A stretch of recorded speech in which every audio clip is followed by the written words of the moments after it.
Good morning, my dear students. We'll continue with some more activities in this particular video presentations. We'll think about one particular problem. Let us say, out of all the rectangles of given perimeter, the square has the maximum area. Everybody knows. Okay, I'll take different perimeters, rectangles with measurements, let us say 11, 1, 10, 2, 9, 3, 8, 4, 7, 5, 6, 6, etc. Actually, 2 into L plus B is the perimeter everybody knows. For in all the cases, perimeter is the same. It is 24 in fact, 2 into 12 anyway, everywhere. Now, let me try to find out the area of rectangles in every case. L into B is the area. Here it is 11 centimeter squares.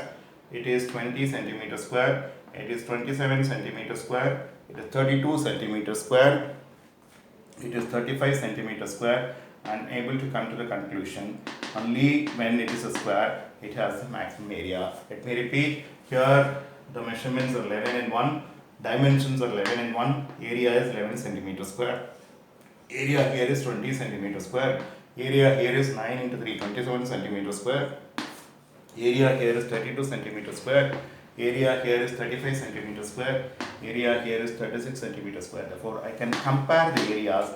I am able to get the maximum area only when it is a square. Therefore, I am able to visualize that out of all the rectangles of given perimeter or same perimeter, the square has the maximum area. That is all. We come to the conclusion by looking at the various diagrams here. The square will have the maximum area. Next activity is checking A cross B plus C is equal to A cross B plus A cross C, that is distributive property of cross product with respect to addition. Okay, geometrically. Now I have taken OA vector as A vector. Okay, I will draw OB vector making an angle 60 degrees as drawn in the diagram over here. I will draw BC vector equal to C vector, which makes an angle of 30 degrees with the horizontal over here. Okay, with the horizontal BQ and the OA are anyway parallel, they both are equal vectors A vector. I will complete the respective parallelogram as drawn in the diagram. I will draw CL perpendicular to the base. It intersects BQ, let us say, at N. Just listen carefully. You know the geometrical meaning of A cross B tells you it is area of the parallelogram with A vector, B vector as adjacent sides. You have to recall this. Anyway, now applying triangle law of addition of vectors, I will get OC vector as OB vector plus BC vector. Therefore, this will be B plus C. Now, mod A cross B plus C will be area of this parallelogram OAPC. Just listen. Which can be written as anyway base area into height. It is OA into CL. This can be written as OA into C here, it is Cn plus NL. I can write this as OA into Cn plus OA into NL. Okay, this OA can be replaced by BQ into Cn plus OA into NL plus BQ into Cn is nothing but A cross C, mod A cross C, sorry. Okay, because this is area of this parallelogram BQPC. Now here it is anyway, next is nothing but area of parallelogram OAQB here. It is mod A cross B. See the diagram over here. Therefore, in general, mod A cross B plus C is equal to mod A cross C plus mod A cross B. Or here finally, the perpendicular here n cap, which is perpendicular both A and B, is directed this way. Okay, directed this way, you can even imagine like this. Okay, similarly A cross B is directed this way. Okay, similarly A cross C is directed this way, and A cross B plus C is also directed this way. Okay, this is how we normally think about it. In general, we call it as A cross B as mod A into mod B into sin theta and n cap, where A theta is the angle between the directions of the vectors, and n cap is in such a way that A vector, B vector, n cap form a right-handed triad. Okay, this is how we normally say. Okay, this is the direction of A vector, this is the direction of B vector, this will be the direction of n cap in general. Therefore, the unit vector perpendicular to A cross C or A cross B or A cross B plus C, or the direction of these three vectors, okay, is perpendicular to the plane, same plane automatically. Therefore, removing the modulus, I'll be able to write a cross b plus is equal to a cross b plus a cross c. Let me repeat, a cross b plus c modulus is area of parallelogram OA PC. This is OA into CL, which is CL can be written as Cn plus NL.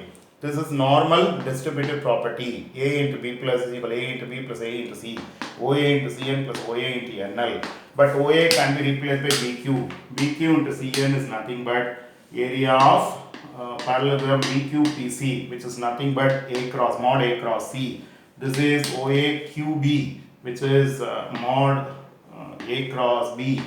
For mod A cross B plus is same as mod A cross B mod A cross C. I can remove the modular sign and write, because the directions of all the three vectors, okay, A cross B plus C as well as A cross B as well as A cross C will be perpendicular to the same plane. Therefore, I can write it removing the modulus. Therefore, I get it to be, I automatically get A cross B plus C as A cross B plus A cross C. That will give you the proof for distributive property of cross product with respect to addition. Next activity is verification of conditional probability of A provided B has already occurred. Let us take the example of throwing two dice. You know very well automatically there are 36 outcomes in the sample space, 1, 1, 1, 2, etc. It is being written over here anyway. Let A be the event of getting 4 in both the dice. Let B be the event of getting 4 at least in one of the dice. Listen carefully. At least one of the dice means I will be shading 4, 1, 4, 2, 4, 3, 4, 4, 4, 5, 4, 6, 1, 4, 2, 4, 3, 4, and again 5, 4, 6, 4. There are 11 such entries. You can just check 1, 2, 3, 4, 5, 6, 7, 8, 9, 10, 11. I won't repeat this again. It is counted only once. Okay, and you can, since I am having only one color with me, I am shading in a different manner. Okay, here I shade this way and the other one I shade both are the 4 I shade like this. Okay, the common area is only 1. Therefore, n of A intersection is B is 1. P of A by B. If I treat B as a sample space, it will be n of A intersection B by n of B. This is anyway 1. And n of B is nothing but 1, 2, 3, 4, 5, 6, 7, 8, 9, 10, 11. I'll get 11, 1 by 11. Using the formula, it is P of A intersection B by P of B. That is what the definition for conditional probability tells you, which is 1 upon 36. There is only one entry having both of them to be, 4. 1 by 36 divided by at least one of them as 4, there will be 11, 11 by 36, 36 gets cancelled, 1 by 11. Therefore, having B as a sample space, the result is 1 by 11, and using this also it is 1 by 11. Let me repeat. I am checking the condition probability of A provided B has already occurred. I have taken A as the event of getting 4 in both the dice, B as the event of getting 4 at least in one of the dice.